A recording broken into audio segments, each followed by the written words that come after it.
Hello, my name is Maria, and today me and my teammate is going to present about captive population, focusing mainly on the zoo. So here's some background information about the zoo. The zoo is a place where animals are being held in captivity for the purpose of research, exhibition, or for conservation. And the first zoo was opened in 1973 in Paris, France. There are four most common type of zoo. There are the urban zoo, safari park, game reserve, and the petting zoo. Here's some in-depth detail about the first type of zoo, the urban zoo. It is often located in the middle of a large city. It is very common in European country, and currently in the United States, the biggest zoo is in San Diego, California, which has more than 4,000 species living there. Animals live in a cramped condition in suburban zoo. And the second type of zoo is the safari park.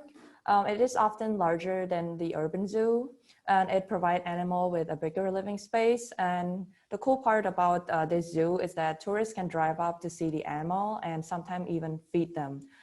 Safari park are mostly a part of a theme park. And Game reserves, it's a species live in a wide-ranging plots of land under protection. Animals can live and reproduce at natural rates. Hunters can obtain license to hunt, and a lot of game reserves are located in Africa, some are in Asia, America, and Australia. Next slide, please. Petting zoos are domestic animals gentle enough for children to pet and feed. Goat, sheep, donkey, and rabbits.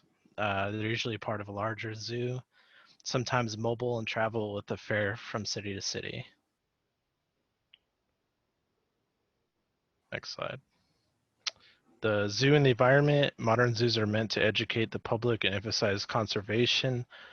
Captive breeding is what's used to save endangered species who may be near extinction. The goal is to then release these species into the wild over time to save them. The main cause of extinction in species of animals is loss of habitat. Some examples of species being saved by zoos using captive breeding are the California condor, the golden lion tamarin, the Arabian oryx, and the Galapagos giant tortoise.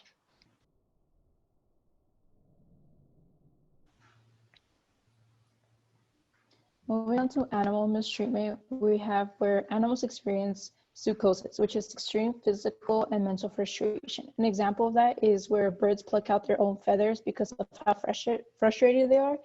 Another abuse part of being captive for animals is how much time they actually get to live.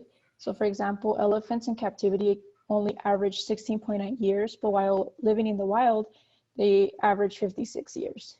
Some animals are even given antidepressants to ensure that they're happy and ready to be seen by people, and they don't just want them sad and laying down, which isn't good. Another form of abuse is that these animals are experiencing a limited freedom. They're only used for human entertainment. Some big cats are used for some gladiator-style shows, and then elephants are used to just entertain people playing basketball or doing tricks like seen in the picture. Next slide, please. To continue, another form of mistreatment and abuse of these animals is when zoos and places keeping these animals in captivity put them down for non-essential reasons when they no longer need these animals. For instance, in Europe, they have put down between 3,000 and 5,000 healthy animals just because they don't have enough room for them, because there's too many of a single genetic line, or there's too many of a single gender, and they don't have accommodations, and they just don't have any more use for these animals, so they put them down for no reason. Another abuse example is how these poor animals are suffering from restricted environments. They can't socialize or express their natural behaviors. Like seen in the pictures, in the wild, they're usually with more of their own species, living out in rivers, lakes, with trees and forests. But in captivity, they're just locked up in smaller areas. Next slide.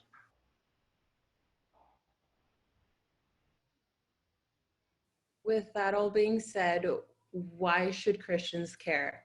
In Genesis 1:4 all the way through 25, God creates the world, and all of his creation he calls good before he even creates man, and he declares his creation to be good and valuable. So that means that although man was made in God's image, God's creation still has intrinsic value because it reflects his glory and he delights in his creation. And then in Genesis 1:26, God talks about how man has dominion over the creatures, but that doesn't mean that we should be exploiting them and abusing them. Instead, we are called to stewardship and to respect our environment and care for it. And if we go on to the next slide, these are just some laws that we have input into our system so that we can protect zoo animals. There's Human Slaughter Act that was acted in 1958, and it requires that animals be stunned into unconsciousness before slaughter. Or there's a 28-hour law that requires vehicles transporting certain animals to stop every 24 hours to allow the animals to exercise and drink water and have food.